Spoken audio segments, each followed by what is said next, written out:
All right, ladies and gentlemen, welcome to World of Wrestling. At this time, we're here today to review NXT August 19th, 2020 review.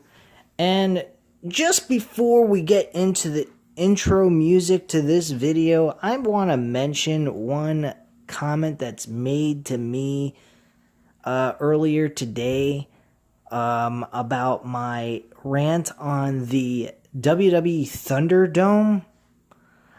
I have one thing to say to you, Star Wars collector, whatever your number you had in your comment there. You know what you can do? You can take your comment, you can shove it up your ass. Okay? Because quite frankly, Thunderdome is a worthless fucking concept that's not going to do anything for this company to help get them over. What's going to help them get over, you dumbass, is real wrestling and actual entertainment with creativity. You must be a WWE mark who likes to suck on the WWE cock. As I already left that comment already on that video, so thank you very much for the comment, and you can go fuck yourself. Have a lovely day. Anyway, let's get into the intro music, and we'll start this review.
Alright guys, I hope you enjoyed that little introduction to Metallica, For Whom the Bell Tolls. Very good song, may I add, and also a great way of stating what this company has become. It has become dead. It is dead as dead can get. Even NXT to me feels dead. There's a few things about it I liked here tonight. Quite a few things I didn't like about it. For example, what the fuck were we watching in that main event? Really, who in the hell actually enjoyed that main event? I mean, granted, the match was decent. It was not bad. I'm not discrediting the match. What I am discrediting is the 50 million people that were involved in the match that weren't actually really participants in the match to gain the opportunity to be the last entrant into the ladder match for the NXT North American Championship. I may also add a very distasteful choice in who won that match. That was Velveteen Dream. I would think you would go with Finn Balor in this situation, since you have so much heat on Velveteen Dream in the sense of the fans. The fans are not very happy with the situation with Velveteen Dream's accusation made on him about him exposing himself to an underage child. That's an accusation. I'm not saying that he should be punished. I'm not saying he doesn't have a right to be showcased on the show. But to go over on Finn Balor, don't really agree with that choice. Thought it was a bad choice. Very distasteful choice. Not because I'm against it. I mean, I don't think we should hate on Velveteen Dream until there's actual proof of him actually doing something like that. I don't know. I haven't looked in the dirt sheets. I haven't really found anything else about Velveteen Dream that could signify that he is actually guilty and wrong for what he did. So I'm not going to hate on the man until there's actual proof. But there's a fine line to where you go. Now, in my case, I'm okay with the match happening with him in it, but by majority rule, I don't think that was a good idea at all. Because unlike myself, there are a lot more fans that are pissed off at Velveteen Dream, whether there's proof or not, about him doing something like this. So, majority rules. And quite frankly, with that kind of situation going on, and with majority being against it, I don't agree with the decision, even though I'm okay with it. Because, quite frankly, you're talking about a ton of fucking people that hate the idea of Velveteen Dream even being on TV. But at the same time, he's a great talent. And you should utilize him at the best of your ability without putting a championship on him. So that's how I look at it. But at the same time, people are not happy with the man. Don't put him in the TakeOver ladder match for the North American Championship. I wouldn't have done that. I would have had him on the main event to gain some viewership and had him lose. That's what I would have done in that situation, and had Finn Balor move on to TakeOver and provide a great match. Maybe even possibly winning, but I wouldn't do that. I give it to Bronson Reed or Damian Priest in that situation. Other than that, I was okay with the match except for the interferences of the other participants that are already in the match. It was fucking retarded, especially Cameron Grimes. Cameron Grimes came out, I knew bad shit was about to happen. I knew something bad was going to happen. And then you had Timothy Thatcher, who I'm a fan of as a wrestler. He's not exactly what you call a wrestler entertainer. He doesn't really entertain people with his wrestling ability. He's a great wrestler, but he's very dry. And that's the problem with Thatcher. So at the end of the day, guys, we got a fucking matchup that should have been great and got turned into a mess and an insane asylum of people getting involved in this matchup that had no business being there in the first place. So there you go. This whole situation with everyone coming in and doing all their shtick in there should have happened after the match was ended. After someone was the winner of the match to move on into the ladder match. Having it happen in the middle of the match was fucking ridiculous. So, that's just me. Another thing was Tegan Nox. Tegan Nox got interviewed today in this show. And I'm going to say this straight the fuck up. You got Tegan Nox, who keeps having people dump her to the side, who she used to be good friends with. And her whole attitude is trying to fix those friendships. I would imagine at this point in time, after Dakota Kai, who used to be her biggest friend that you knew on screen was actually her friend, turn on her and beat the shit out of her. Now, she's worried about keeping a friendship with Candice LeRae? Well, what the fuck does Tegan Nox need to keep a relationship with Candice LeRae, who clearly doesn't give a fuck about her or anyone else but herself? And she's going to sit down and talk with her with a glass of wine. Holy fuck. Can you make Tegan Nox any more pathetic? Really? Like, give her some fucking attitude. Get her to start acting. She's like a lame version of Bayley at this point. Give her some ability to fucking be tough and have an attitude problem. The girl should be fucking pissed off. She had two good friends turn on her and treat her like shit. Give me a fucking break. Oh, I'm gonna try to render a friendship. What the fuck's wrong with you? You had these two bitches beat the shit out of you. Now you want to try to be friends with them? If they beat the shit out of me, I'd have killed them. The fuck out of here. What garbage. Anyway, the first match on the card was a Johnny Gargano versus Ridge Holland for the second chance qualifier for the TakeOver event. For the North American Championship ladder match. This was a good match. Solid. There was that spot that was actually put on the dirt sheets, and they mentioned about how Ridge Holland dumped Johnny Gargano on his head, and it looked pretty bad, but not too bad. Not like to the point where she looked like he was gonna fucking die or something. But honestly, it didn't look like a good spot for him. He looked like he kind of got roughed up a little bit and stunned. He might have had a minor concussion, possibly. I'm not sure. Don't be surprised if he's taken off the card, possibly, because of this.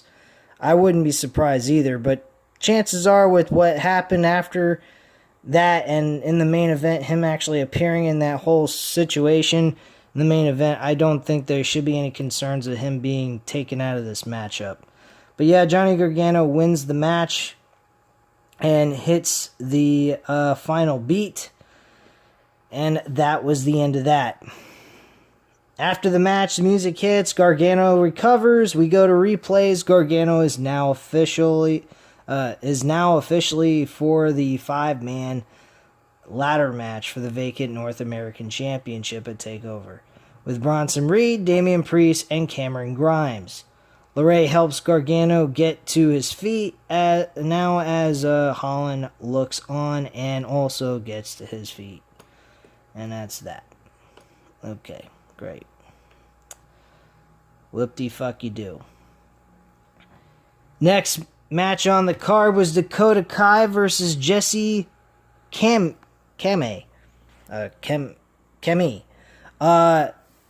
Honestly, this was an alright match. Dakota Kai, though, I think maybe should have been a little bit more dominating in this matchup, though they made Jessie look a little bit nice in this match, to be quite frank with you. I think she did a very decent job for someone I'm not too familiar with. So, I was a little impressed by that.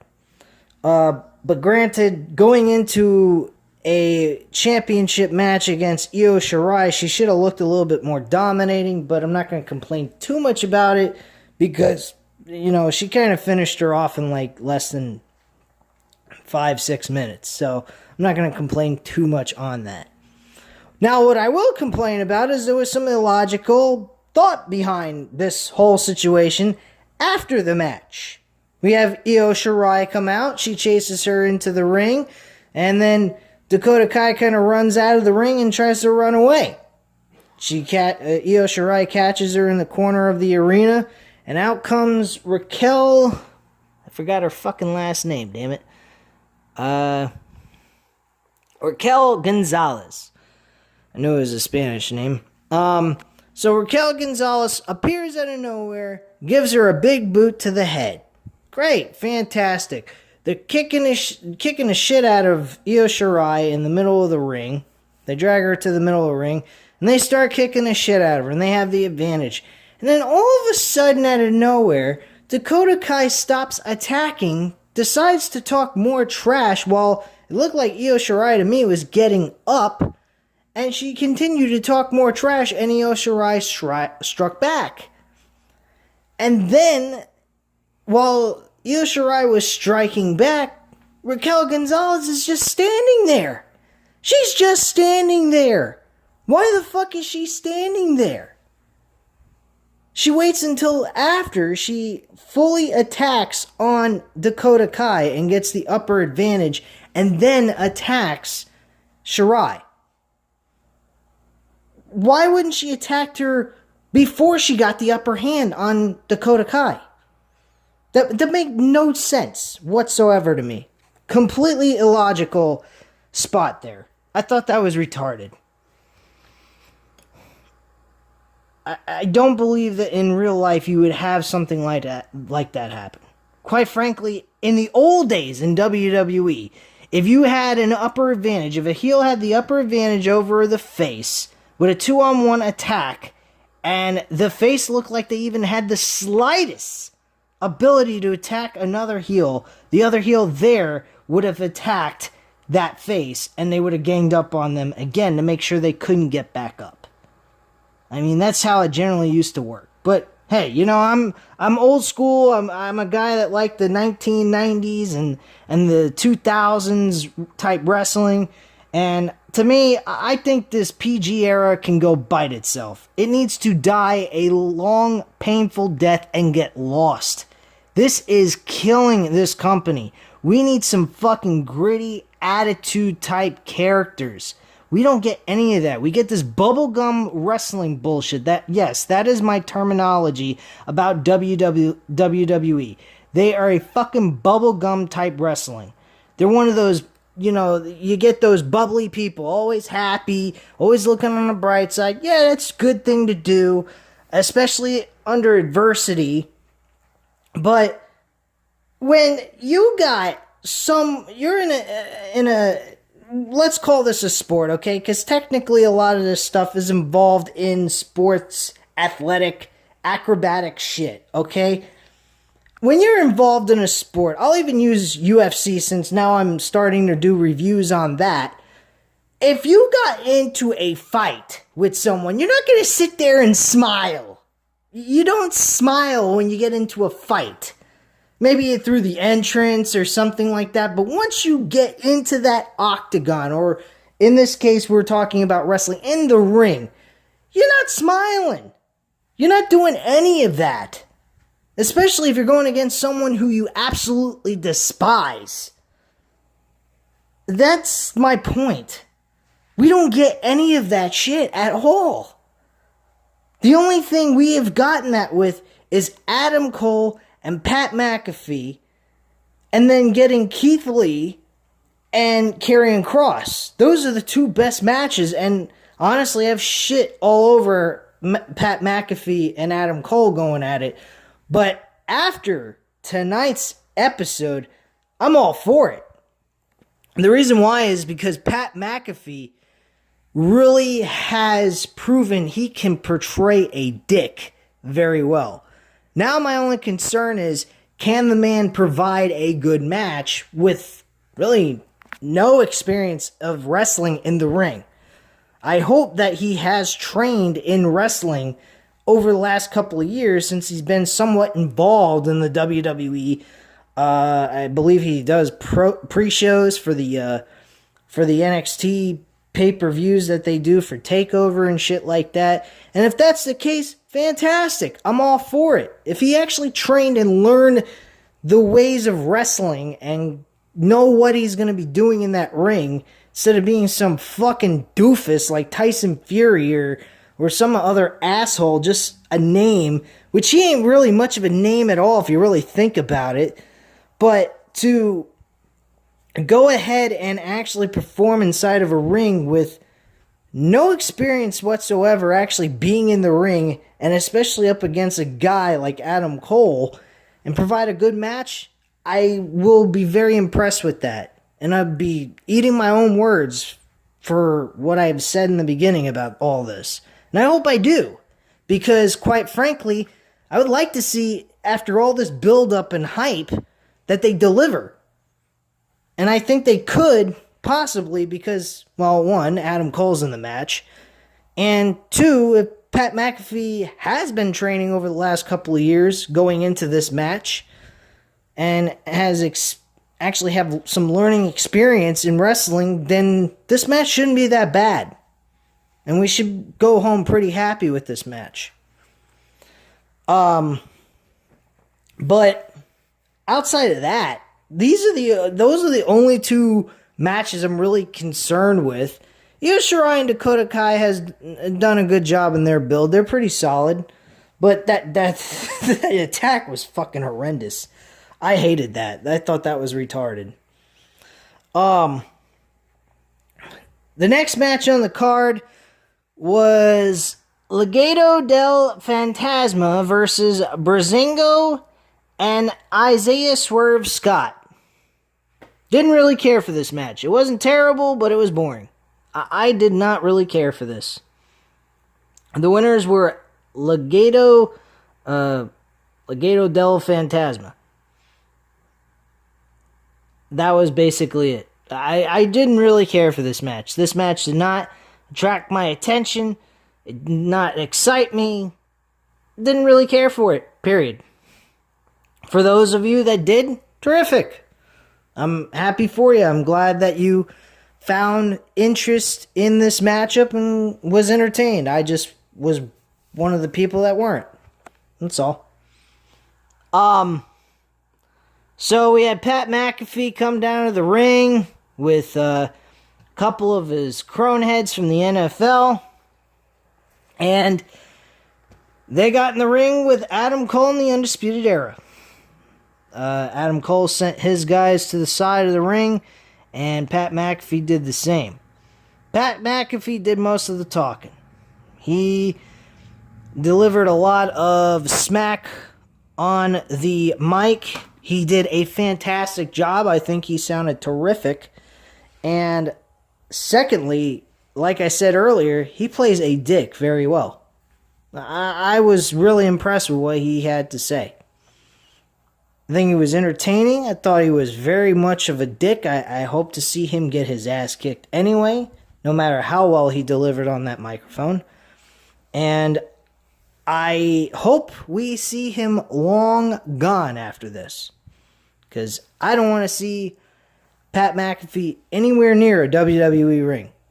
I hope this is just for a publicity stunt to get some interest in the WWE NXT product, and if that's the case, fantastic, great, one and done, move on. That's the way I look at it. But yeah, terrific job by Pat McAfee. Thought it was a great promo. Great deal.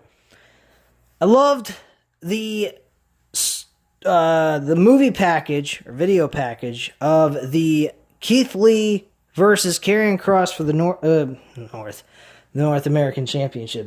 That's the biggest thing, and the whole show was centered around was the North American Championship, deciding the last two entrants into the fucking match.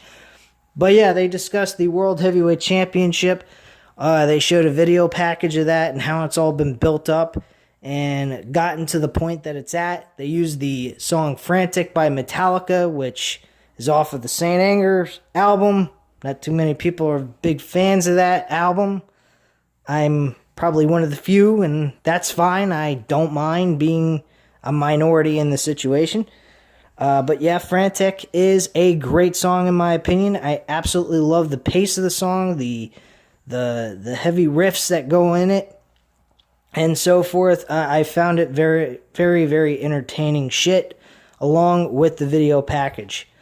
I'm excited for this match. I really wonder where they're going to go. Are they going to figure out a way to keep the title on Keith Lee in a unique way? Or is Karrion Kross just going to get that title, whip Keith Lee's ass, or maybe make it a close one, and then beat him for the championship, making Keith Lee look, somewhat of a fighting champion instead of being a total somebody you can walk all over like they did with Tommaso Ciampa. I think that was just a special little thing to make him look really good against a guy like Tommaso Ciampa, which, by the way, Tommaso Ciampa should get a lot of credit for doing what he did for Karrion Kross to make him look that good. But quite frankly, yeah, I'm really excited for this match. I think this match is going to be off the hook. I think it's going to be a great main event. I just hope that Adam Cole and Pat McAfee is not the main event, because if that's the case, you will definitely hear some ranting coming out of my mouth about that. Mercedes Martinez and Aaliyah versus Rhea Ripley and Shotzi Blackheart. What the fuck do I care? I don't. Rhea Ripley has been poisoned by the Robert Stone brand. Let me just put it that way. Robert Stone is like Vince McMahon. He's like the virus. Anything it touches, it dies. And Rhea Ripley is dying a very slow, painful death. I don't care if she won this match with Shotzi Blackheart or not. Robert Stone's gotta go. He sucks. I hate his fucking whole deal. He reminds me of WWE main roster garbage. Bring him to the main roster and let him do his bullshit there. At least then I won't be watching it. After the match was over, the music hits as Ripley and Aaliyah stand... Actually, what the hell they write Aaliyah? Sorry about that. That was a typo. After the music hits, Rhea Ripley and Shotzi Blackheart stand tall, and Stone is losing his mind as he checks on Martinez, who is face down and not moving on the other side of the barrier. She got powerbombed on the outside of the barrier onto the hard floor, and she was out for the rest of the remainder of the match. So we go to replays, come back, the winner is taunting Robert Stone brand from the ring, blah, blah, blah. I already talked about the NXT World Championship match. Finn Balor lost to Velveteen Dream, which I went over. So that's pretty much that, guys. There's nothing more else to discuss here. That is your overall NXT show. Was it good? Somewhat. Was there some illogical gaps? Yes. I pointed them out. There's probably some other ones that I didn't really pay attention to, because half the show I was looking at my fucking phone. The other half I was entertained. So, take it or leave it, I'm really over the WWE product as a whole. Even NXT has no hope. That's how I feel about this. So, at this time, guys, you know what to do. Leave a comment down below, hit the like button if you like the video, and hit the subscribe button if you're not subscribed to the channel. And I thank you very much for watching, and I hope you have a wonderful night and stay safe. And by the way, if you want to leave a comment, leave one that's intelligent. If you disagree with whatever I had to say, that's fine. But come up with a reason.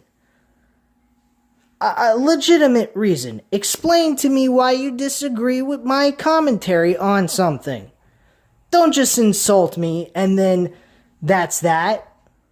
The people that left 2 dislikes on the video for the rant on the Thunderdome thing, fine. That's fine with me. You may not like what I have to say, and that's fine. Then go somewhere else if you don't like what I have to say about WWE product bullshit.